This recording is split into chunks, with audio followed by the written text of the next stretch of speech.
What's up, everybody? Welcome back to the Oak Tree Football Channel. The NFL is exactly 1 week away from kicking off.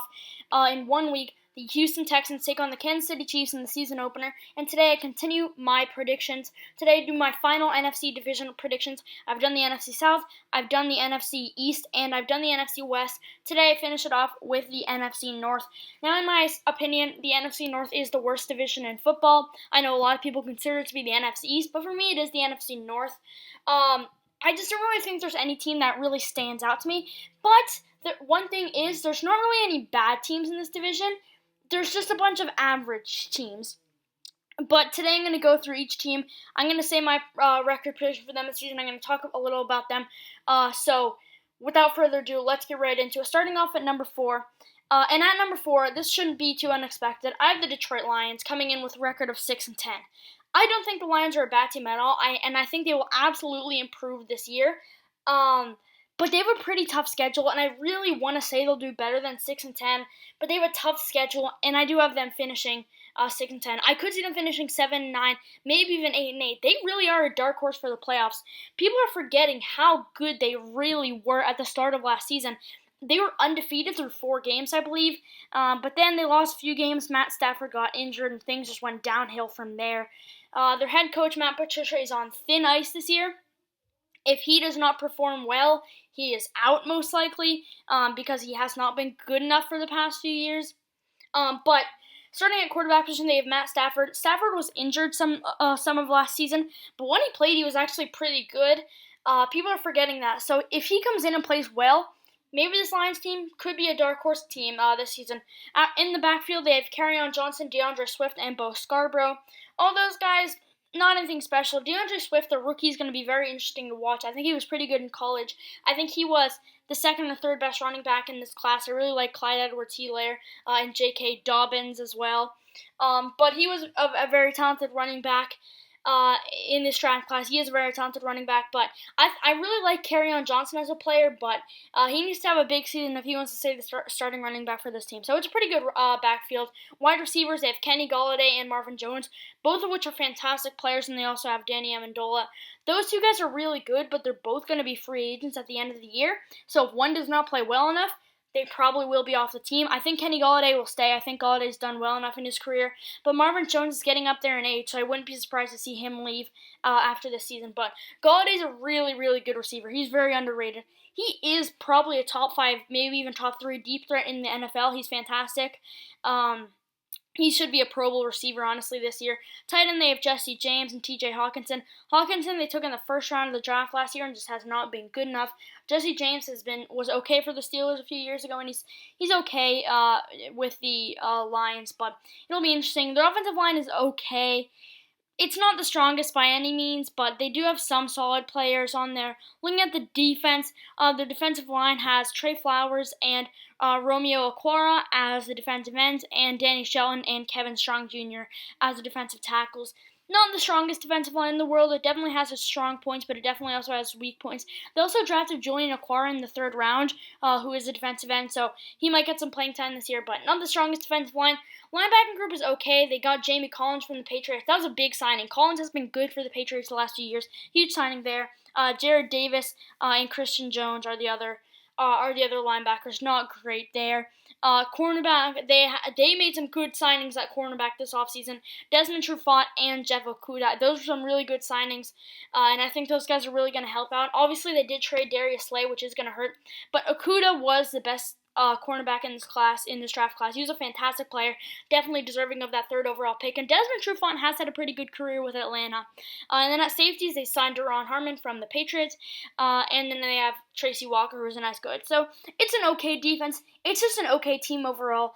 I do think they will get better this year, but it's hard to put them higher than 6-10. I know 6-10 does sound a little bit low, but they just have a tough schedule. But I'm excited to see the Lions this year. I really hope they do well. I'm not a Lions fan, but I would really like to see them do well because they haven't been great for the past few years. But anyway, now moving on to number 3. Coming in with a record of 9-7 at number 3, I have the Chicago Bears. Now, I think the Bears have a pretty talented overall team, and I do think they would win this division, but there is one reason why I have them finishing 3rd at 9-7. that is because of their quarterback. They need to have a quarterback. I did like Mitch Trubisky coming into the league. I was a big fan of him, but he has just not done it. And even Bears fans, they admit he is not good anymore. That they should not have made that pick. It was surprising that they made that pick, and it just looks even worse now. Of course, they traded for Nick Foles this offseason. It'll be interesting to see who plays. I'm predicting Mitch Trubisky will start, but then Nick Foles will eventually get the job, but then they'll just be battling back and forth for the rest of the season because I don't think any of them is going to be too good. But other than that, this is a pretty good team. Of course, they had a fantastic year 2 years ago, made the playoffs, but last year they really fell back. I believe they finished 8-8, so they weren't terrible, but, it wasn't as good as their playoff season. But quarterback, I already talked about it, Mitch Trubisky and Nick Foles. I don't really like any of those guys, and I am an Eagles fan, so I really like Nick Foles, but I just don't think he's that good of a player overall. Running back room is pretty good, honestly. Tariq Cohen. They do have David Montgomery there, but Montgomery had a bit of an injury, I believe, but he potentially will be back by the start of the season or later in the season. But apparently, the Bears might be looking after some trade targets or free agent targets at the running back position, which would be interesting to see who they sign if they do trade for anyone. Wide receiver, they have Allen Robinson, who is pretty good. I like Allen Robinson. I liked him when he was in Jacksonville. I like him now. Ted Ginn Jr., not the best receiver, not the best hands. He's fast and he can get by the defense, but just not the best hands. And then they have Anthony Miller, who I also like as a receiver, was taken in the 2018 draft and has been pretty good in his career so far. They have a few other good guys at wide receiver. Also, they have Cordero Patterson, who recently came. Obviously, fantastic kick returner, fast. He can play a good part in the receiving or running game as well. So he'll be interesting. Of course, they signed Jimmy Graham. Not the best signing, I don't think. They also drafted Cole Kmet, so it's an okay tight end group, Cole Kmet and Jimmy Graham. Offensive line is okay. I mean, it definitely has its strong points, but there are a lot of better offensive lines in the NFL, and that's just going to make Mitch Trubisky's job a lot harder this season. And looking at the defense, this was really the strong point of their team when they made the playoffs a few years ago. Looking at defensive tackles, they have Akeem Hicks. Akeem Hicks is actually a very talented player. He's pretty underrated. I don't think he's one of the best defensive tackles in the league, but he's definitely not one of the worst. He's definitely a very good player. Defensive end, they have Bilal Nicholas. Not the best player, but linebacking group is really, really good. They signed Robert Quinn from Dallas recently. Huge signing. He's a really, really good player, and I think he can be really good this season. Roquan Smith, they drafted him in the 2018 draft. He has been in the first round. He's been pretty good so far in his career. Danny Trevathan really started playing well out of nowhere. Really, last season was fantastic. So that's great. And then Khalil Mack, obviously. Khalil Mack is arguably the best defensive player in the NFL, probably top 3. If this team is going to make a playoff run, which is absolutely possible, he's going to be such a big reason for it. Wouldn't be surprised to see him as a contender for Defensive Player of the Year. He's just a fantastic player. Cornerbacks, Kyle Fuller. Kyle Fuller is pretty good, but, not the best. And then they also have rookie Jalen Johnson. Not the best cornerback group. They're going to need some help there. And that safeties, they have Eddie Jackson and Deion Bush. I'm a huge Eddie Jackson fan. I think he's a fantastic player. I like him as a player. I just like him overall, so I really think he's a fantastic safety, definitely one of the better ones in the NFL. So this Bears team is pretty strong, but just that quarterback position, it worries me, and it worries everyone. I don't know if they're going to be able to get the job done with Mitch Trubisky and Nick Foles. I think this Bears team could be a playoff contender, but I see them coming just short, and I currently have them finishing with a record of 9-7. Moving on to number 2, also coming in with a record of 9-7, and I think this one is going to surprise some people. Coming in at number 2, I have the Green Bay Packers. Now, I know some people may not agree with me on this one because the Packers were really good last year. First of all, I do think they got a bit lucky last year. I don't think they really deserved 13-3. They didn't have the toughest of schedules. But this season, the reason I have them so low is their offseason was just horrendous. Their free agency period wasn't great. It wasn't terrible, but it definitely could have been better. But most importantly, their draft was just terrible. It was probably the worst draft in the NFL. It was so bad. And in a division where teams got better, in a conference where teams got better, in an NFL where teams got better, the Packers probably got worse this season. And maybe 9-7, maybe they won't do that bad, but I guarantee they will do worse. They will not go 13-3 this year, and I'm not sure if they'll even win the division anymore, which is why I currently have them at number 2. At quarterback, they have Aaron Rodgers. As much as you can say about this team being, weaker than last year, you can't say anything about Aaron Rodgers. Aaron Rodgers is still an elite quarterback. He's definitely worse than he was. It goes without saying, but he's a fantastic player. But of course, they drafted Jordan Love in the first round, and I know they want someone for the future. But for a season when you're one game away from the Super Bowl, drafting Jordan Love as a backup, it just doesn't make much sense.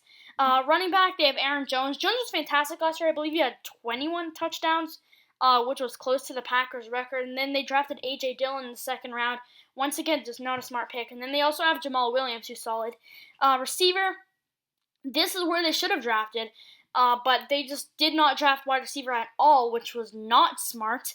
Devontae Adams they have as one of the receivers. He's one of the best wide receivers in the league, in my opinion. But then, for other players, don't have much else. Marquez Valdes-Scantling, Equanimeous St. Brown, and Alan Lazard are all fighting for that second receiver spot. I think it'll be Alan Lazard. I think he's the best out of those three. But if they had drafted someone, this wouldn't really be a problem, so I just don't see why they did that.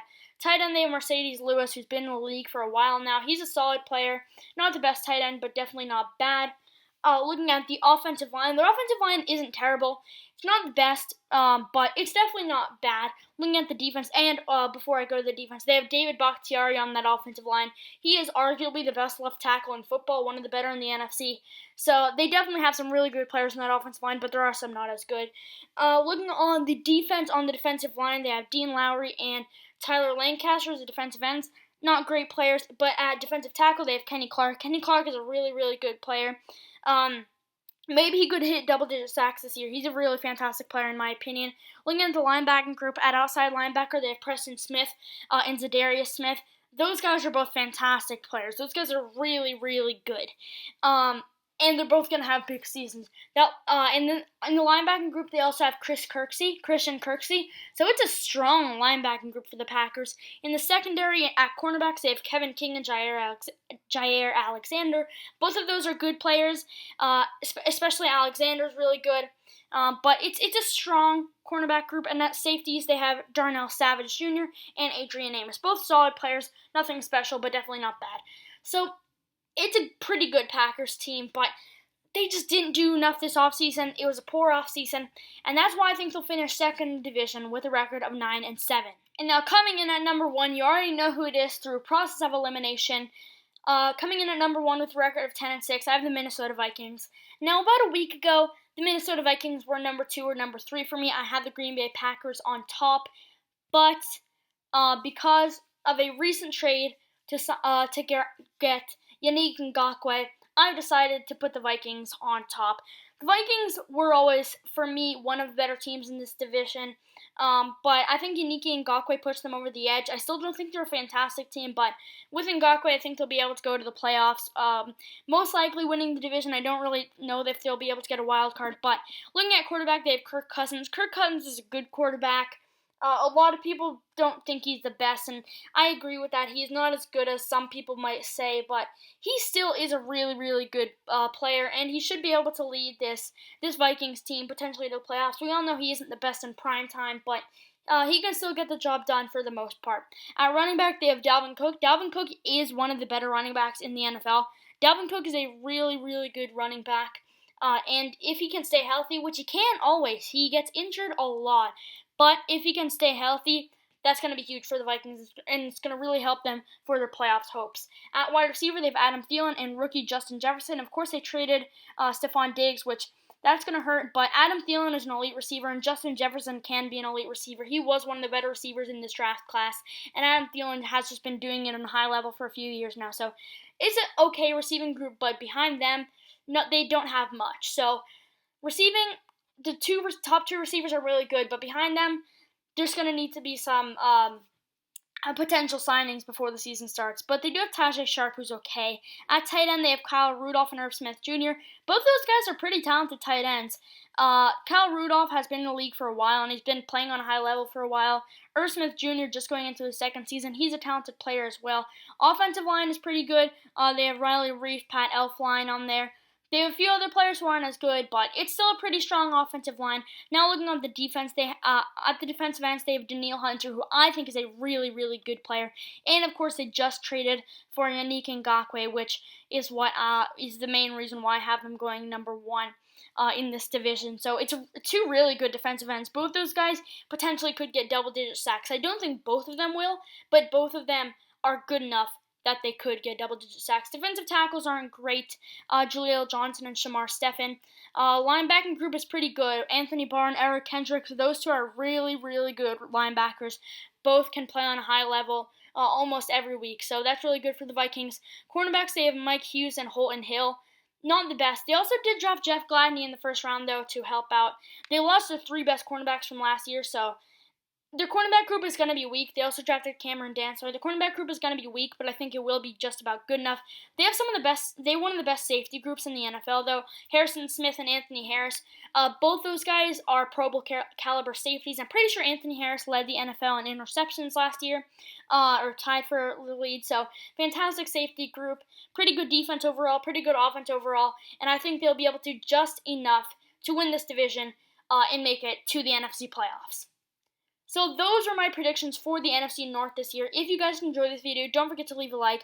And if you're new around here or just haven't already, please subscribe. That would really help me out and I would really appreciate it. Anyway, thank you guys so much for watching, and I'll see you guys hopefully tomorrow for my next video.